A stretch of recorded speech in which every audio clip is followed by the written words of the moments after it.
Bogus registration મુદ્દે કૃષિમંત્રી રાઘવજી પટેલે પણ પ્રતિક્રિયા આપી। તેમણે કહ્યું કે ડિજિટલ ક્રોપ સર્વેના આધારે રજીસ્ટ્રેશન રદ કરાયા છે। ખેડૂતોના ઘરે જઈને તપાસ કરવામાં આવશે અને ટેકાના ભાવે ખરીદી કરવામાં આવશે।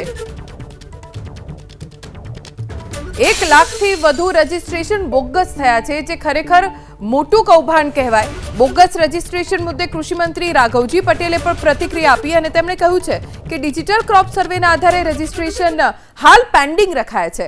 ખેડૂતોના ઘરે જઈને તપાસ કરવામાં આવશે અને પછી ટેકાના ભાવે ખરીદી કરશે।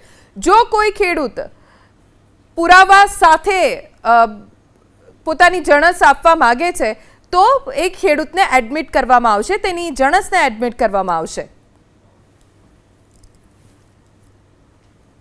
નામો રદ થયા છે એ ડિજિટલી ક્રોપ સર્વેના આધાર ઉપર રદ થયા છે, પણ ખેડૂતોની રજૂઆત આવતા અમે એક એવો નિર્ણય લીધો છે કે જે ખેડૂતને ખરેખર ચણા ઉત્પાદિત થયા છે અને વેચવાના છે અને જેને નોંધણી કરાવી હતી એવા ખેડૂતોને ઘરે જઈ અને ચેક કરી ચણાનો જથ્થો જોઈ અને એના ચણા ખરીદવા માટે અમે નિર્ણય કર્યો। વચેટિયાઓ આમાં ખેલ પાડે એવી શક્યતા ઓછી છે, એટલા માટે કે ખુલ્લા બજારમાં અને ટેકાના ભાવમાં અત્યારે બહુ ડિફરન્સ નથી।